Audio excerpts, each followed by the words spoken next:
About 90 kilometres northeast of the bustling metropolis of Bangkok lies the ancient city of Ayutthaya, home to Thailand's rulers between the mid-14th and 18th centuries.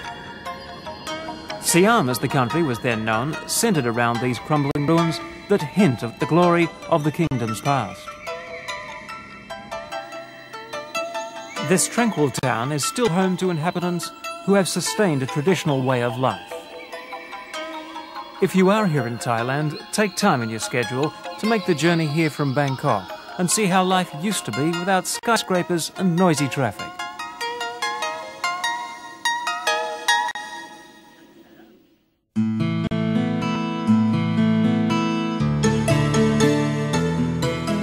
It's hard to believe that this was built in 1630 by King Prasatong as a princely palace before he was actually enthroned as king. These Buddha images were once laden with gold and jewels. In 1767, when the Burmese sacked Ayutthaya, the gold was melted, the jewels were taken away, and later the heads cut off by foreign collectors. These palaces are known collectively as the Royal Summer Palaces of Bang Pa In, where history dates back to the 17th century. 30 baht of the local currency is a very inexpensive fee to enter.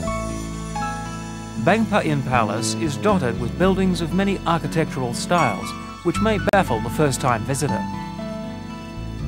From the European to some Arabic influences. This one, of course, is in the Chinese style.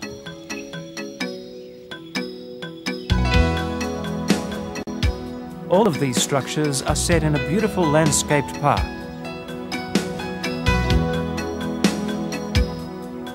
Even the gardeners here are allowed to be creative. King Chulalongkorn, then the monarch who made all of these buildings come alive, was well known as somebody who loved foreign architecture. Not surprisingly, the Thai style can also be found here.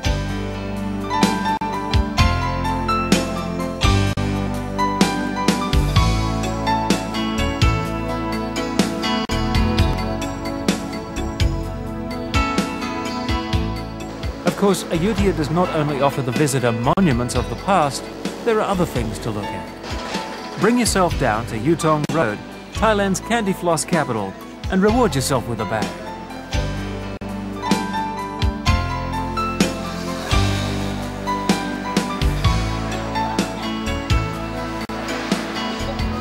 For centuries, teak rice barges such as these have been plying Thailand's waterways with their cargo.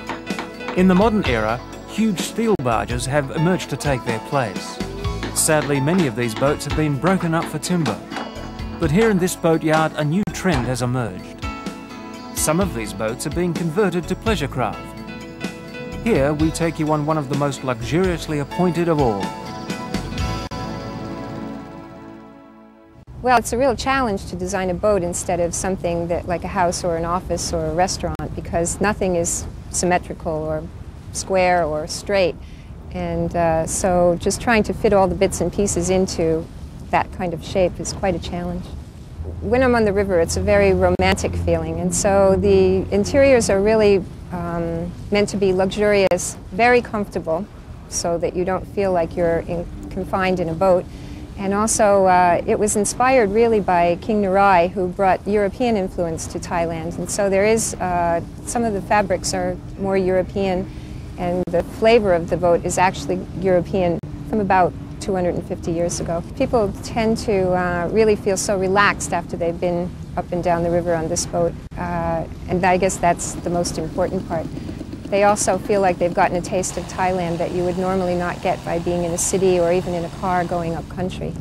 So you get to see the life of Thailand on the river as it has been for hundreds and hundreds of years. It's so relaxing. It's a great way to see Thailand, get a feeling for the culture, the people, the way everybody lives. It's just splendid.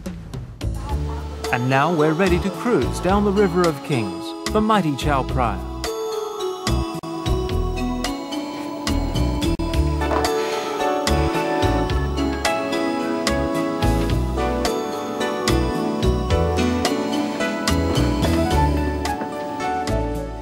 The province of Buriram is regarded as the heart of Thailand's culture.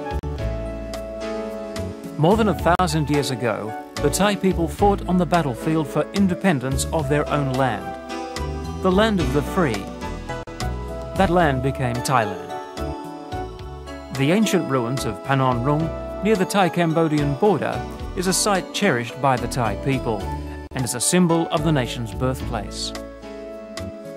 Although not as large as Cambodia's famous Angkor Wat, Panon Rung bears a striking resemblance to the Khmer ruins. Although not yet part of the mainstream of Thailand's tourist thrust, Buriram is capitalising on the link between Khmer and Thai culture and the new era of peace in Cambodia. Over the next 3 years, the government plans to build an international airport in Buriram, and Angkor Wat will be then less than an hour's flight away from Thailand.